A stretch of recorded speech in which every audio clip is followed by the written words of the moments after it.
àwa olólùfẹ́ Koleoso ẹ káàárọ̀ ẹ káàsán ẹ káalẹ́ níbikíbi tí ẹ bá ti ń wò mí ní èní.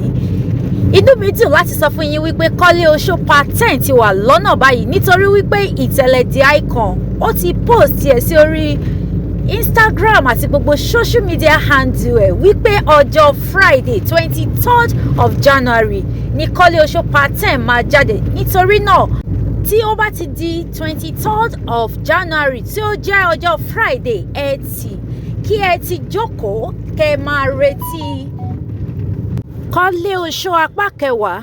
Nǹkan ẹyọ kan tí à ń retí ní inú sinimá yìí ni wípé kí bàbá Koleoso má kú.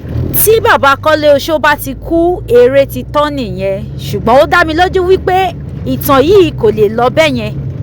Bàbá Koleoso máa wà ní ayé, ó máa wà láàyè ní àlàáfíà nínú episode tó ń bọ̀ yìí, ó dá mi lójú. So nítorí ìdí èyí ẹ jẹ́ ká jókòó. Nítorí aládùn alárinrin. For the sake of those that do not understand Yoruba, I'm just trying to say in this video that Koleoso part 10 will be out on Friday 23rd of January.